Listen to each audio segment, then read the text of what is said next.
Hello again, and welcome to Windsor Spitfires TV. I'm Manny Paiva with the Vice President and General Manager, Vice President of Hockey Ops and the General Manager of the Windsor Spitfires, Bill Bowler, as we get set for another exciting OHL season. The 2025-26 OHL season should be an exciting one in Windsor. Bill, how excited are you for the upcoming season? Big year. I know we're highly rated this year, and that's a great thing. I know our fans are ready to get the season rolling. Our players 100% had a great training camp, and just going to wait to see what happens here at NHL camp. But as you know, anytime a new season starts, it's an exciting time. Yeah, everybody is excited. I want to talk about the players in camp and so on and so forth, but you mentioned the rankings, highly touted. Do you like that? Do you like that pressure or do you feel any pressure at all? No, those are predictions. Those are people that are not in this locker room. And as we know, last year where we were rated and they were wrong. So I hope this year they're right. No, we have a real good team. We have a lot of good returning players. But again, it's a new team. You got to see how guys gel together.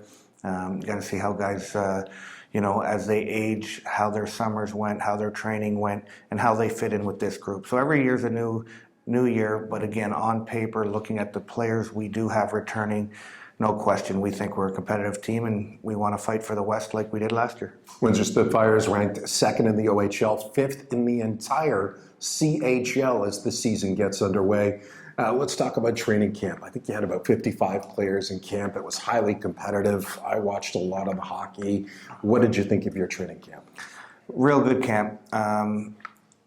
Just on the numbers alone, the discrepancy from 1 to 55, I think it was tighter than it's ever been.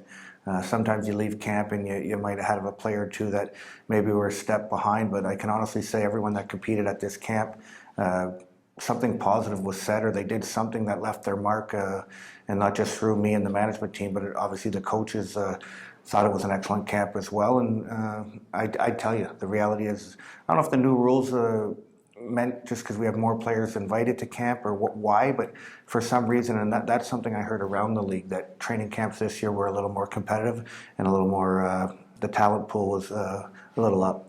Let's break it down by position. Let's start with goaltending. So Joey Costanzo has been returned from the NHL at Philadelphia Flyers camp. You got Michael Newlove, you got Jake Winbill, who's already played in LaSalle as well, and Carter Froggatt, you've decided to put on waivers. How do you like your goaltending situation there? Yeah, we think we have a lot of depth there. We have an abundance of goaltending and OHL goalies. The reality is only two can be rostered, or you only want to use two cards, and obviously only one guy gets the net. So Joey is returned. He'll be back from Philly. Spoke with Danny Briere the other day, and they were thrilled the way Joey performed, and he got an extended stay. And so yeah, we're looking forward for his return. Michael Newlove, again, a 2007 that I think will be a draft pick, NHL pick this year. He's made strides. He keeps growing. Carter Froggatt, as we know, is an OHL goalie, but he might be the odd man out right today, early on in the year. And then, of course, Jake Winbill is a young man we see a bright future in. The goaltending position is so tough. He needs more reps, and there's no better place than in LaSalle. From a defenseman point of view, you've brought in some new bodies, and you have a lot of returning faces too on the blue line. Jonathan Brown is one of those newbies, but you return a Cristoforo, a Walton, a Kennedy, a Woodall. Andrew Robinson is back, and Carter Hicks. This is a big year for him as well. So when you look at your blue line, there's an abundance there as well, isn't there?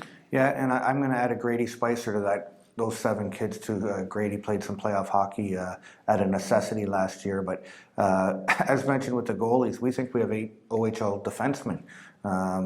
And we hope they push each other. And so we're real excited. Obviously, Cristofaro's still at NHL camp. Wyatt Kennedy will be returned here shortly. But no, we have a lot of depth, and I like the ages too. We have some 06ers, and of course Kennedy being our sole overager, but then we have a number of those 08s that have proven they're excellent players, and like you said, they're big years for those young men. They're all expected to be drafted, and that's the goal. Jonathan Brown's a newer kid on this team. Tell the fans a little bit about him. Unbelievable character. right shot deep, has size, was at the New York Islanders camp. I actually thought there was a chance he was going to be drafted. He was rated highly, or not highly, rated by the NHL Central Scouting last year, a commit to Yale in the NCAA. I don't want to say it's a steal because everyone knows pretty much who everyone else is out there, but for Jonathan to commit to our program was a big get for us. And so far in training camp and after one game in Sarnia, this is a steal. Let's talk about your forward group too, and it's obviously led by Liam Greentree, who's been your Red Tilson Award nominee, team MVP the last 2 years. Everything starts with him, doesn't it? Yeah, as we remember a couple seasons ago, as a young man, we put that C on his shirt for a reason. Just a quality young man.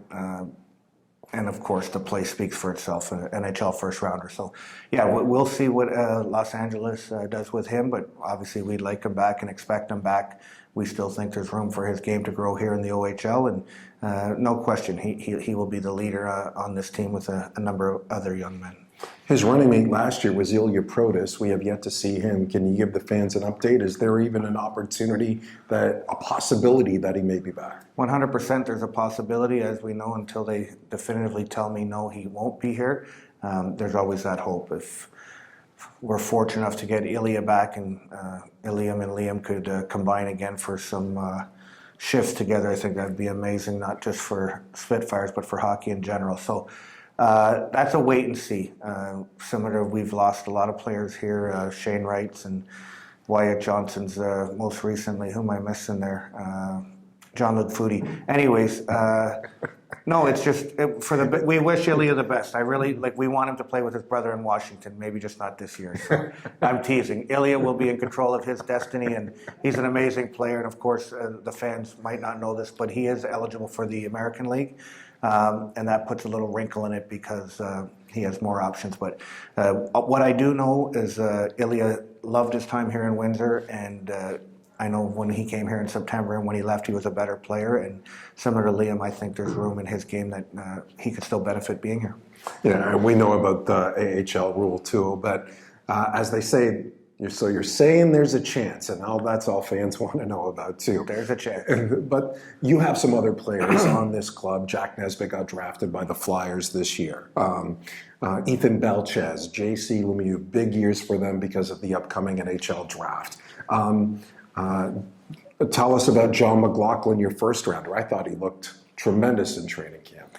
Yeah, we'll touch on Johnny right now just because he's fresh. Late pick for us, but didn't play last year, an unfortunate injury. Got to see him real early in last September, but there is some familiarity with the young man. We know him from his Lambton years. He played up a year before. Just an excellent kid, character, oozes character, and then just the competitiveness.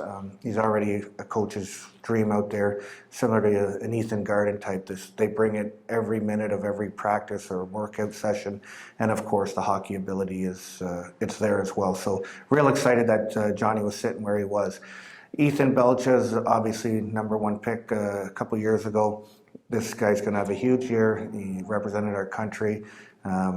Yeah, I know it's only his second year, but we expect real big things. And of course, J.C. Lemieux, who competed with Liam for Canada. There's talk here this is going to be a high NHL pick too. And watching him early here at camp and early in the season, again, we think we have a great player and a great pick at when we got Liam or J.C. at 22, I believe. So real exciting for our forward group. Bill Bowler is our guest, and make sure you're like and subscribe to Windsor Spitfires TV as we get set for the last couple of questions here. You also have a couple of other new players in your forward group. Talk to me about Caden Harvey, and so far your only import in Beck-Sultan McKeish. Yeah, two, again, 08s. We really like our 08 age group. We hope they stick around, but Penn State is... Caden Harvey's committed to Penn State. He just won gold over with USA. Just a quality player, good skater. We think an NHL pick as well. Drafted him in his second year, and we just think coming to Windsor and visiting us and seeing what we could offer, we thought we could win him over, and we did. This young man, we hope will play here for a couple of years and then let his future take care of itself. But just a real good player. You mentioned Beck Sultan, again, a kid, Kazakhstan-born player, but actually played in Boston Academy last year. So got an early tip on that young player, and just the offense so dynamic. Broke a record, 200 points, I believe it was, over in Boston Academy. Watched him a bit, and then again, it's a draft, so you're just sitting, waiting, hoping. And we were lucky enough in our with our second pick in the import draft to get him. And again, so shifty, offensively gifted, and wants to get better. So far, so good with him.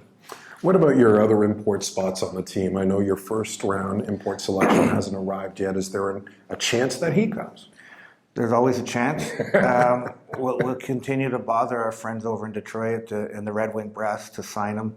He's a signed player over professionally over in Sweden, but there is a chance. When we took him, we knew it wasn't 100%. There was a bit of a gamble there, but like anything, when you see that type of talent and ability, and where we were picking 55, or I forget where it was exactly, you're taking a stab at a player that may or may not come, and there's still time. So we have a couple of weeks here still that he could sign an NHL contract, and similar to Ilyev, we'd welcome him at any time.